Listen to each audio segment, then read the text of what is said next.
नमस्कार। कभी सोचा है कि कोई डरावनी कहानी सुनकर रोंगटे क्यों खड़े हो जाते हैं? आज हम दो बहुत ही मजेदार हिंदी हॉरर कहानियों की चीर फाड़ करने वाले हैं, ये समझने के लिए कि आज के कहानीकार डर का जाल बुनते कैसे हैं। तो चलिए इन कहानियों के अंदर छिपे खौफ को परत दर परत खोलते हैं। तो सवाल यही है कि आखिर किसी कहानी में डर पैदा कैसे होता है।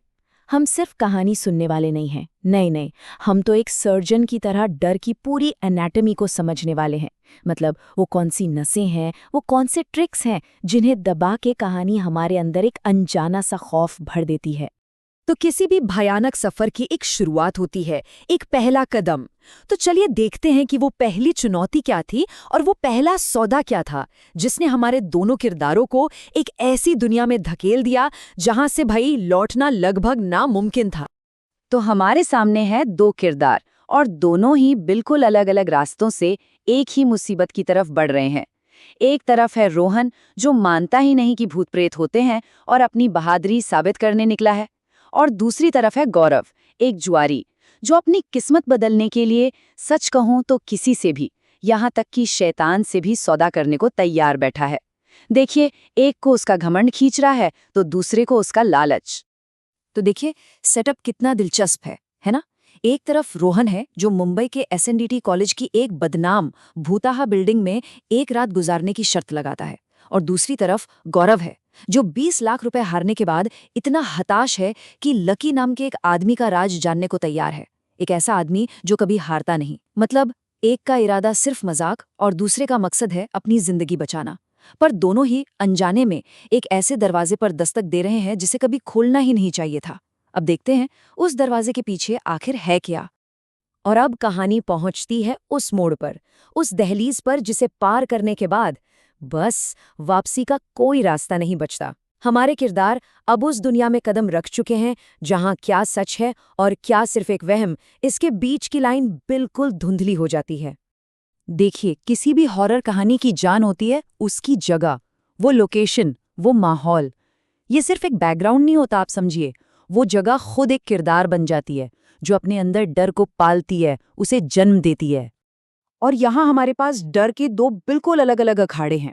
एक तरफ एसएनडीटी कॉलेज की वो पुरानी वीरान बिल्डिंग जहाँ मकड़ी के जाले हैं, टूटा फूटा फर्नीचर है और एक अजीब सी अननेचुरल खामोशी है। और दूसरी तरफ शहर का कब्रिस्तान, आधी रात का वक्त और एक अनजान कब्र। मतलब इससे क्लासिक हॉरर सेटिंग और क्या होगी। एक जगह इंसानी बनाई हुई है जो सड़ रही है और दूसरी जगह वो है जहां से डर की शुरुआत होती है। तो अब हम कहानी के उस पॉइंट पर आ गए हैं जहां मजाक मजाक में शुरू हुआ खेल खत्म हो जाता है, जहां अलौकिक खतरा अब कोई अफवाह या कहानी नहीं है, बल्कि हमारे किरदारों के लिए एक एक भयानक हकीकत बन जाता है। अब खेल असली हो चुका है। और यही है वो पल जब ब्लैकबोर्ड पर चौक से अपने आप ये शब्द उभर आते हैं, मुझे यहाँ मारा गया था और अब मैं अपना बदला लेना चाहती हूँ। बस उसी एक पल में रोहन का सारा शक, उसकी सारी बहादुरी सब ढह जाता है। ये कोई मजाक नहीं है, ये एक ऐलान है। भूत असली है और वो बदला लेने आया है। अब देखिए, एक तरफ रोहन के दिमाग के साथ खेला जा रहा है, पर दूसरी तरफ गौरव को जो काम मिला है वो सुनकर ही रूह कांप जाए। आधी रात को कब्रिस्तान जाओ, लकी की कब्र खोदो, लाश को बाहर निकालो और फिर उसके सिर में एक कील ठोक दो। ये सिर्फ डरावना नहीं है, ये घिनौना है। ये इंसानियत की हर हद को पार करने जैसा है। जरा सोचिए, कोई ऐसा करने के लिए कैसे मजबूर हो सकता है। तो यहाँ पर दो तरह के डर का इस्तेमाल हो रहा है, एकदम अलग। एक है साइकोलॉजिकल हॉरर, अनदेखे का डर।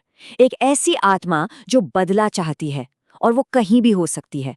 और दूसरा है विसरल हॉरर, मतलब ऐसा डर जो घिन पैदा करे, जहाँ एक घिनौना काम खुद करना पड़ रहा है। तो एक कहानी दिमाग से खेलती है और दूसरी सीधे सीधे हिम्मत को चैलेंज करती है। चलिए अब कहानी के आखिरी हिस्से में चलते हैं, वो हिस्सा जहां हमारे किरदारों को एक बहुत ही भयानक एहसास होता है। उन्हें लगता है कि डर खत्म नहीं हुआ है। अरे खत्म होना तो दूर, शायद शायद ये तो बस एक शुरुआत है। तो कहानी यहाँ खत्म नहीं होती। अक्सर लगता है कि सबसे बुरा हिस्सा निकल गया, क्लाइमैक्स हो गया, सब ठीक हो जाएगा, है ना?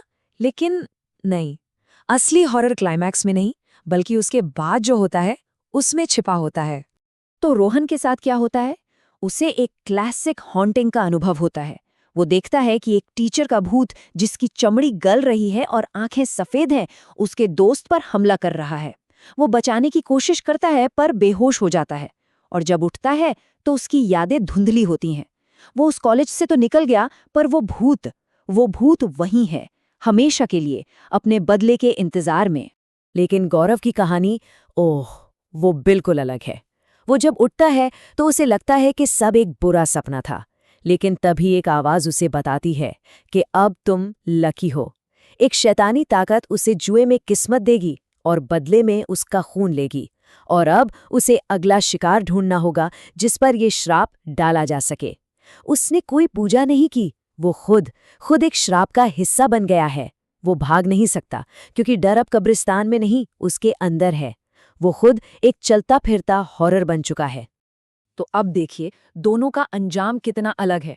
रोहन का सामना एक टीचर के भूत से हुआ और उससे मिली टूटी फूटी यादें और जिंदगी भर का डर। वहीं गौरव, वो लकी के श्राप का शिकार हुआ और अब उसे अगला शिकार ढूंढने के लिए मजबूर कर दिया गया है। एक को डर के साथ जीना है और दूसरे को खुद डर बनकर जीना है। और फिर मिलता है वो नोट, असली लकी का, जिसमें लिखा है, मुझे इस श्राप से आजाद करने के लिए शुक्रिया, मरने से पहले अपना लकी दोस्त ढूंढ लेना। ये नोट गौरव की भयानक नई हकीकत पर आखिरी मोहर लगा देता है। वो आजाद नहीं हुआ है, नहीं, वो तो बस इस चेन की अगली कड़ी बन गया है।